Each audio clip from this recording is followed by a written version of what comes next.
नारायणं नमस्कृत्यं नरं चैव नरोत्तमं देवीं सरस्वतीं व्यासं ततो जयमुदीरयेत्। सविद्वारन को छोड़कर आयो तेरे द्वार, श्री वृषभान की लाडली जरा मेरी ओर निहार। बोलो हरिवंश महापुराण की जय, वृंदावन बिहारी लाल की जय। भक्तों, श्री सूजी महाराज कहते हैं कि ऋषिवरों, वैशंपायन ऋषि कहने लगे कि हे राजन, ब्रज के अंदर मेरे बाल कृष्ण अनेक प्रकार की ब्रज लीलाएं कर रहे हैं। मेरे बाल गोपाल की अनेक लीलाएं हो रही हैं। इधर किशोरी जी की ब्रज में अनेक लीलाएं थी। पिछली कथा में आपको सुनाया कि राधा कृष्ण का विवाह हो गया। राधा रानी किशोरी जी श्याम सुंदर को बहुत प्रेम करती हैं। हमेशा श्याम सुंदर के ध्यान में खोई रहती हैं, क्योंकि किशोरी जी का गोलोक धाम से भगवान का साथ है। किशोरी जी और श्याम सुंदर एक ही हैं। केवल लीला करने के लिए दोनों ने अलग अलग रूप धारण करे हैं। मेरी किशोरी जी श्याम सुंदर से बहुत प्रेम करती। उनका पवित्र प्रेम था। श्याम सुंदर किशोरी जी से लता पताओं में जाकर के मिलते हैं। राधा रानी एकांत में बैठी हुई फूलों की माला बनाती रहती हैं, कृष्ण कृष्ण जपती रहती हैं। हर समय पर मेरी किशोरी जी के मुख पर कृष्ण नाम की रट रहती हैं। प्रभु की सेवा करती रहती हैं, फूलों का हार गूंथती रहती हैं। मेरे श्याम सुंदर आएंगे, मैं उन्हें माला पहनाऊंगी, उनका श्रृंगार करूंगी। श्याम सुंदर किशोरी जी से मिलने के लिए आते हैं, क्योंकि आने वाले समय में 100 वर्ष का वियोग लिखा हुआ था, श्राप लगा हुआ था श्री रामा का। कदली वन में, कभी भंडारी वन में जाकर के मिलते हैं। श्री किशोरी जी और श्याम सुंदर के मिलन की बात धीरे धीरे ब्रज में फैलने लगी। कुछ गोपिकाओं को पता चली, उन्होंने आगे फैला दी। कुछ तो सुनकर के बड़ी प्रसन्न होती कि बहुत अच्छी जोड़ी है, परंतु कुछ गोपिकाएं जिन्हें अपने सतीत्व का बड़ा अहंकार था, नाक सिकोड़ लेती और कुछ तो समीप जाकर के कहती, अरे भानुनंदिनी, हे वृषभान की बेटी, हे कीर्ति सुता, तूने कुल को कलंक लगा दिया। हमारे ब्रज में आज तक नहीं हुआ, तू उस नंद की लाला से प्रेम करती है, बिना माता पिता की मर्जी से। तू ये क्या कर रही है? कोई गोपी तो राधा रानी के आकर के वर्षना करती, कोई निर्मल कुल को दाग लगाने वाली बोलती। ब्रज की गोपियां ऐसी थी जो राधा कृष्ण का मिलन सूल की तरह चुभता था। उनमें से सबसे ज्यादा एक जवान थी, युवावस्था की गोपी, एक बुजुर्ग थी जिन्हें अपने सतीत्व का बहुत अहंकार था। जगह जगह जाकर के कहती, अरे इस कीर्ति की बेटी ने, वृषभान की बेटी ने कुल को कलंक लगा दिया, बरसाने की नाक कटा दी। ये उस नंदलाल के छोरे से प्रेम कर रहे हैं। राधा रानी को ताना देती, राधा रानी जिधर से जाती ताना देती। मेरी किशोरी जी जैसी सुनती केवल रो देती थी। राधा रानी की आंखों में आंसू आ जाते थे। वृंदावन की लता पताओं में जाकर के कृष्ण कृष्ण कृष्ण, हर घड़ी हर पल कोई कुछ कहता रहे, किसी का ध्यान नहीं, केवल कृष्ण नाम में रम गई। रोम रोम में कृष्ण थे, मान अपमान की चिंता नहीं थी।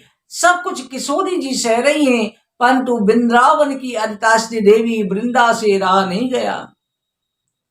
वृंदा देवी पहले वृंदावन की आदिताश्री थी, जो तुलसी देवी हैं, इनसे रहा नहीं गया। इन्होंने एकांत में जाकर के श्याम सुंदर से रोकर के निवेदन किया कि हे नाथ, मैं क्या करूं, मुझे किशोरी जी का, राधा रानी का ये दुख देखा नहीं जाता। हे प्रभु, मेरे वृंदावन में मेरी स्वामी का अपमान हो रहा है, निंदा हो रही है। भगवान ने कहा कि चिंता न कर हे वृंदा, मैं किशोरी का, राधे का मान सम्मान अवश्य लौटाऊंगा।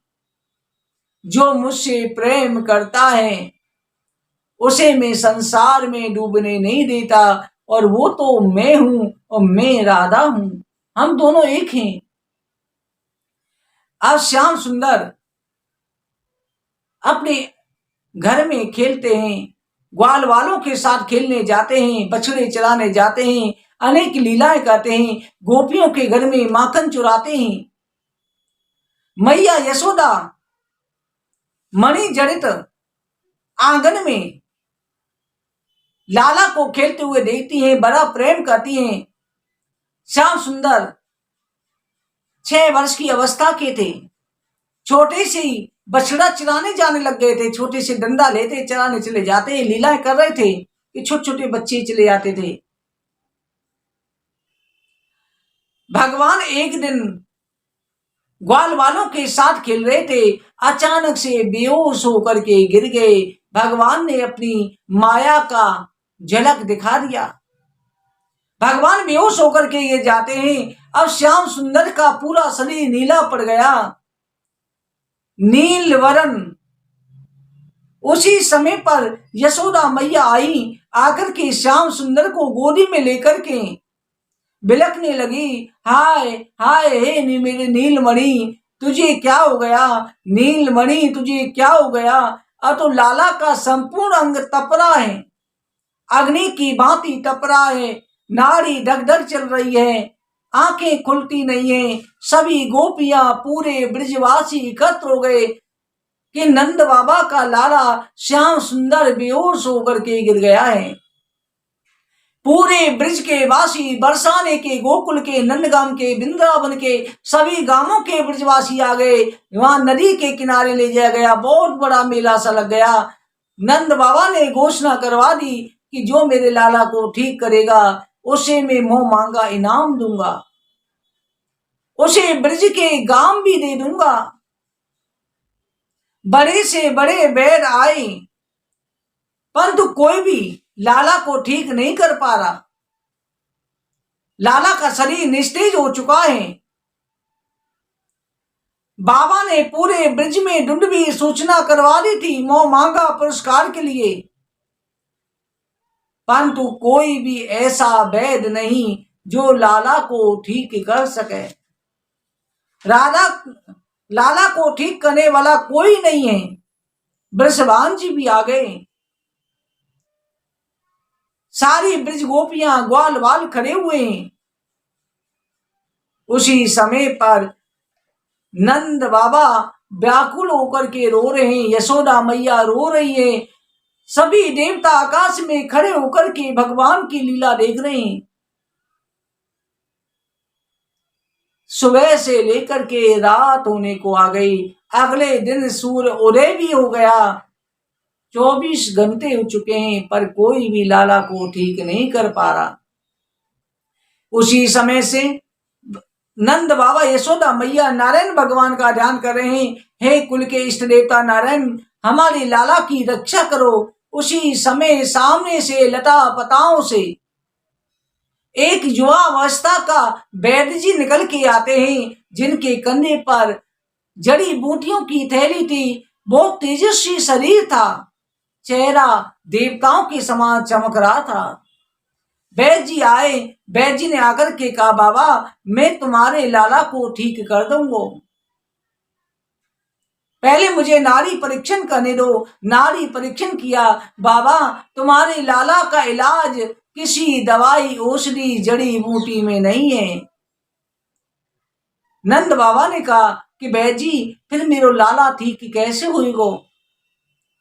बैद जी कह रहे हैं कि आप एक कलसी मंगाओ। कलसी मंगाई, कहा कि मेरी विधि से इसमें जल मंगाना होगा, उस जल को मंत्रित करके मैं डालूंगा, तुम्हारा लाला ठीक हो जाएगा। नंद बाबा सभी ब्रजवासी दौड़ के गए, एक कलसी लेकर के आ गए। उस कलसी में 1000 छेद किए गए, पूरी कलसी में 1000 छेद कर दिए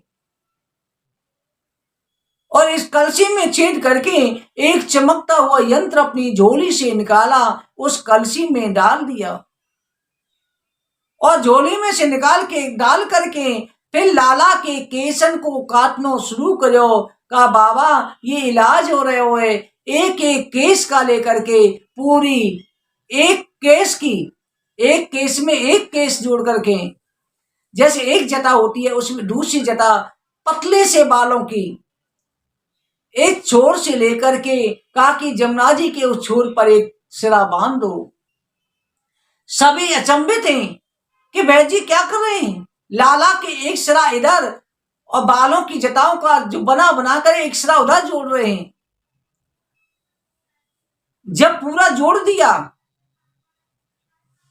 उसके बाद में बैद जी कहने लगे बाबा ये केसु तंत्र का निर्माण किया गया है, यमुना जी के उधर नौका से जाकर के इसको बांध दिया गया है, इधर तमाल के वृक्ष पर बांध दिया गया है। यशोदा रानी से कहा कि मैया कोई ऐसी सती स्त्री भेजो दो इस तंतु पर, जो एक बाल का तंतु है उस पर चढ़ करके इस कलसी को लेकर के जाए जिसमें 1000 छेद हैं, और जमुना जी में जाकर के इस कलसी में यमुना पार भरकर जाकर के स्नान करके इसमें जल भरकर के ले आए, उसी तंतु से वापिस आए और एक बूंद भी जल धरती पर नहीं गिरे। ऐसी कोई सती स्त्री हो तो आपका लाला ठीक है जाएगा, नहीं तो लाला ठीक करना मुश्किल है मैया। यशोदा मैया रो पड़ी, वैद्यराज जी ये संभव हो सकता है, कलसी में जल कैसे आ सकता है, इसमें एक बूंद क्यों नहीं निकलेगा, इसमें 1000 छेद हैं और आपने रस्सी भी बनाई जो पार करने के लिए, एक तंतु की एक बाल की, जिसको केवल हवा के मात्र से टूट जाएगा, वहां पे पैर रख के कौन जा सके। वैद्य जी ने कहा कि हे ब्रजरानी घबराओ नहीं, सती की महिमा अपरंपार है, वो शून्य में भी जल भर सकती है। सती जो है ब्रह्मा विष्णु महेश को भी छोटो सो बालक बना के खिला सके तो ये क्यों ना सके, और ये ब्रज तो सतियों की खान है, ब्रज में तो एक से एक सती पड़ी हुई है, तो ये संभव क्यों ना होगा। मैया से जब ये कहो, पूरे ब्रज गोपगान से कहो, सभी खड़ी की खड़ी रह गई। सबसे पहले जब यशोदा मैया ने प्रार्थना करी कि कोई मान सती निकल के आओ, जो युवती और वृद्धा राधा रानी की निंदा करती थी, सबसे पहले युवती आई जिन्हें सदा किशोर जी का मजाक उड़ाना अच्छा लगता था। वो बड़ी अहंकार के साथ में कलसी को उठा के चली, गोपियों की भीड़ उसके पीछे पीछे चली, देखो मान सती जा रही है, परंतु जैसे ही तंतु पर पैर रखा जमुना जी में गिर पड़ी और गोते खाने लगी, बचाओ बचाओ चिल्लाने लगी। ब्रजवासियों ने उसकी प्राणों की रक्षा करी। अब वृद्धा की बारी आई, केस तंतु को दोबारा से बांधा गया और जो दशा उस जवान युवती की हुई थी, गोपी की हुई थी, उसी वही दशा वृद्धा गोपी की हुई। वृद्धा गोपी भी जल में गिर पड़ी और बचाओ बचाओ पुकारने लगी, बड़ी मुश्किल से प्राणों की रक्षा हुई। ये मान सती थी, इन मान सतियों के द्वारा भी संभव हो नहीं सका। सभी ब्रजवासी ब्रज गोपिकाएं निराश हो गए, यशोदा मैया निराश हो गई, कहने लगी ऐसी सती मिलना बहुत मुश्किल है, इतना सतीत्व तो देवियों में भी नहीं है, कौन ऐसा कार्य करेगा। वैदराज जी के सामने के लगी, है वैदराज जी, आप ही कोई सती का नाम बताओ, आपने रास्ता दिखाया है, आप ही इसकी समस्या का हल करो। कोई सती का नाम बताओ जो ऐसा कार्य कर सके। वैदराज जी कह रहे मैया सारी सती ब्रज की आ गई क्या? सभी ने कहा आ गई, मन अभी एक सती और कोई लगती है, चलो मैं पता करता हूं। वैदराज जी ने एक वस्त्र बिछाया, वस्त्र बिछा करके बैठ करके मंत्र जपने लगे। जब मंत्र को हटाया गया, पर्दे को हटाया गया, तो उसमें 2 अक्षर लिखे हुए थे। उसमें अक्षर लिखा था राधे तेवं च संसेदा राकारो दानवाचक धाम निर्वाणम च तद्रात्रि तेन राधा प्रगीतता। अक्षर लिखे हुए रा और धा। तरुण वैद्य जी कह रहे हैं कि मैया ब्रज में एक सती है, ब्रज में एक सती ऐसी है जो महान सती है, इस कार्य को कर सकती है। मैया ब्रज में एक परम सती है जिसका नाम राधा है, राधा नाम की सती है, वही संकट से आपको मुक्त कर सकती है, उसे शीघ्र बुलाया जाए। हे राजन, आज मेरी किशोरी जी, मेरी राधा रानी निकुंजन में बैठी है, उन्हें पता ही नहीं है कि क्या हो रहा है, आज मेरे श्याम सुंदर के साथ क्या हो गया है। एकांत में बैठी हुई फूलों की माला गूंथ रही हैं, भगवान के ध्यान में मग्न हो रही हैं, कुछ गाना सा गा रही हैं, अपने श्याम सुंदर को मनाने लग रही हैं, अपने प्रेम भाव में डूबी हुई हैं, एकांत विहार कर रही हैं, उन्हें कुछ पता ही नहीं है। सभी गोकुलवासी दौड़ करके गए, जाकर के राधा रानी से प्रार्थना करी कि राधे, आज आपका श्याम सुंदर बेहोश अवस्था में पड़ा है, ठीक होने नहीं जा रहा, नीला पड़ गया है, नीलमणि बन गया है। राधे, आज आपकी आवश्यकता है। जैसे ही वचन सुना, किशोरी जी झटपट से गोकुल की तरफ दौड़ पड़ी कि मेरा श्याम सुंदर, मेरा श्याम सुंदर। राधा रानी जैसे ही दौड़ के पहुंची, वैदराज ने उठ करके प्रणाम करा, चरणों में अपने आप को समर्पित कर दिया, लोटपोट होके प्रार्थना करा कि राधे जी आपको नमस्कार है, स्वामी जी आपको नमस्कार है। किशोरी जी नीचे को नेत्र करके खड़ी हो गई कि वैदराज जी आप बताओ मैं क्या कर सकती हूं। मैं श्याम सुंदर के लिए हर दुख सहने को तैयार हूं, हर परीक्षा देने को तैयार हूं। वैदराज ने सारी विधि बताई कि देवी आप एक कलशी लेकर के जाओ, श्याम सुंदर के बालों का जो तंतु बना हुआ है, इस तंतु पर पैर रख के जाना है, उधर स्नान करके इसमें जल भर के लाना है, एक बूंद भी जल गिरना नहीं चाहिए, इसमें 1000 छेद हैं। 1000 छेदों की कलशी लेकर के किशोरी जी चल दी। सभी गोपियां देख रही हैं, जो राधा रानी की निंदा करती थी वो गोपियां हंस रही हैं, मजाक उड़ा रही हैं कि ये कैसे करेगी। किशोरी जी ने जाकर के सबसे पहले कि आज मैं कितनी अभागिन, मुझे श्याम सुंदर के केशों के तंतु पर चरण रखने पड़ेंगे। सबसे पहले श्याम सुंदर के केशों का जो तंतु, एक रस्सी बनी हुई थी, एक तंतु जोड़ के उसको प्रणाम किया कि हे प्राण प्यारे, मुझे माफ कर दो, क्षमा कर दो, आज मैं अपना चरण तुम्हें स्पर्श करने जा रही हूं। श्याम सुंदर मनी मन अंदर ही अंदर मुस्कुरा रहे हैं कि आज मेरा जीवन धन्य हो गया, आज मेरी स्वामी जी के चरण मेरे सिर की जटाओं पर पड़ेंगे, तंतु पर पड़ेंगे। सिर झुका करके प्रणाम करके उस सेतु केशु तंत्र पर चढ़ गई। ऐसी चलने लगी जैसे कोई पुल के द्वारा, सेतु के द्वारा आराम से जा रहा हो। कृष्ण कृष्ण कहते हुए किशोरी जी जा रही हैं, सभी देख रही हैं। जाकर के उस पार गई, जाकर स्नान किया, उस कलसी में जल भर के लाई। 1000 छिद्रों वाली कलसी में एक बूंद भी जल धरती पर नहीं गिरा। लाकर के सहज भाव से उस जल की कलसी को लेकर के लौटी। अब तो आकाश से देवता फूलों की वर्षा कर रहे हैं, कह रहे हैं कि आज इन ब्रिजवासियों का जीवन धन्य है, जो किशोरी जी की चरण धूलि प्राप्त हो रही है। किशोरी जी ने कलसी ला करके, आंखों में आंसू है, मुख में कृष्ण का नाम है, लाकर के वैदराज जी को दे दिया। वैदराज जी ने कहा कि हे देवी, तुम ही अपने हाथों से इस जल को नंद नंदन के ऊपर डाल दो। तुम्हारे हाथों से जल गिर जाएगा तो जीवन धन्य हो जाएगा।